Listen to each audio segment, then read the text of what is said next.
સૌના વડીલને ભુવા હતા તથા બેડ તાલુકા શાળાના આચાર્ય જોશીભાઈ કેડી, આ શાળાના આચાર્ય દિલીપભાઈ, તમામ સ્ટાફ અને ખાસ મોટી સંખ્યામાં તમામ વાલીઓ, દર વર્ષે આ શાળા દ્વારા વાર્ષિક ઉત્સવ ઉજવવામાં આવે છે. એને આખા વર્ષ દરમિયાન જે બાળકો માટે કામગીરી કરી છે એ તમારા સામે આખા વર્ષમાં બાળકો શું કરે છે અને બાળકોની શું શક્તિ છે એ વાલીઓ સુધી પહોંચાડી અને વાલીઓનો વિશ્વાસ કેળવી. એક સમય એવો હતો કે આ શાળાની અંદર શાળા બંધ કરવાની સ્થિતિ હતી અને વાડી શાળાઓ બંધ કરવાની, ત્યારે દિલીપભાઈને બધા આવ્યા કે આ બેડની શાળા મર્જ કરવાનો ઓર્ડર કર્યો જ. અને ત્યારે સ્ટાફ ખાલી શરૂઆત એક શિક્ષકથી, બે શિક્ષકથી અને એક રૂમથી ચાલુ કરી અને આજે આપણે જોઈ છે કે ખૂબ સારું, ખૂબ મોટી સંખ્યા 1 થી 5માં કદાચ 1 થી 8 કરવી હોય તો પણ થઈ શકે એવી શાળા આપણે આજે અહીંયા સંખ્યાઓ દાખલ થઈ છે. અને ખૂબ મહેનત તમામ સ્ટાફો, શિક્ષકો દ્વારા કરવામાં આવે છે. આપણા બાળકો 1 થી 5 અહીંયા ભણે, 6 થી 8 આપણી કન્યા શાળા અને તાલુકા શાળા બેયમાં છે અને હાઈસ્કૂલ પણ 10 ધોરણ સુધી છે. ખાસ કરીને દીકરીઓને કે 9 ને 10 તમે અભ્યાસ કરો તો સરકાર દ્વારા દીકરીઓને 20,000 રૂપિયા, 10મું પાસ કરે એટલે 9 ને 10 બે જ ધોરણ કરે એટલે 20,000 સરકાર તરફથી આપે. હવે 20,000માં તમારે કંઈ ખર્ચો નથી કરવાનો, અહીંયા જ ભણવાનું છે.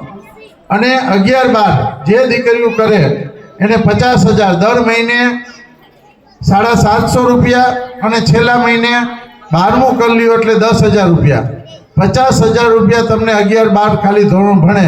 એટલે કોઈ વાલીને 1 રૂપિયો ખર્ચ કરવાની, કદાચ તમે બીજે ભણવા મોકલો તો એ દીકરીઓ માટે કોઈ ખર્ચ કરવાની જરૂર નથી.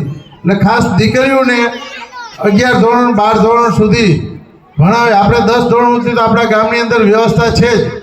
અને 11-12 કોઈ પણ દીકરીઓને એડમિશન સિક્કા લેવાનું હોય, માધ્યમિકમાં 12મું ધોરણ થઈ ગયું છે, ટેકનિકલ હાઈસ્કૂલ, એ પણ બે ગ્રાન્ટ જ છે. 1 રૂપિયો ફી દીધા વગર અહીંયા તમે દાખલ કરી શકો.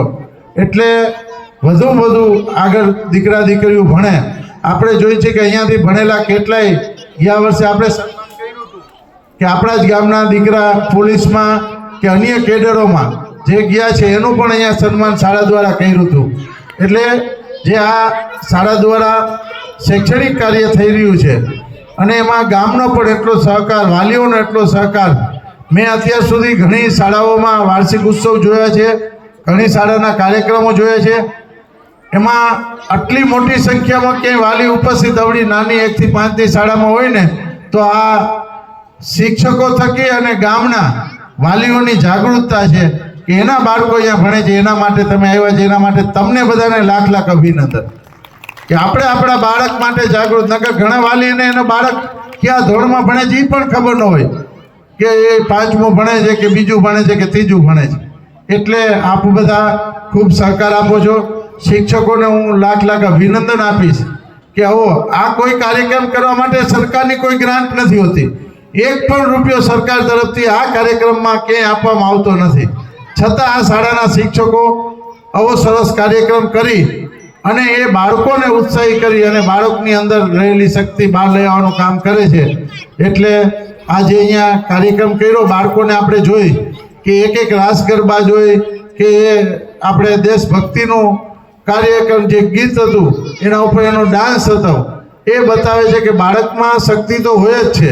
એ શક્તિને બહાર લઈ આવવાનું, દિશા આપવાનું કામ હોય તો એ શિક્ષકોનું છે અને એ દિશા આપવાનું કામ આ શિક્ષકો કરી રહ્યા છે. એટલે ફરી આપ બધાને લાખ લાખ અભિનંદન. અમને અહીંયા બોલાવી અને સન્માન કર્યું એ બદલ પણ શાળાનો, તાલુકા શાળા આચાર્યનો બધાનો ખૂબ ખૂબ આભાર. મારે અહીંયા આવવાનું હતું છતાં દ્વારકા કાર્યક્રમ જે 4 વાગે ચાલુ થવાના બદલે 5:30 ચાલુ થયો અને 8 વાગે પૂરો થયો. અમને 8 વાગે સતત નીકળીને અહીંયા 10 વાગે આવવાનું થયું. એટલે આવતીકાલે પણ અમારે પંચમહાલ અને ભાવનગર 2 કાર્યક્રમ હતા.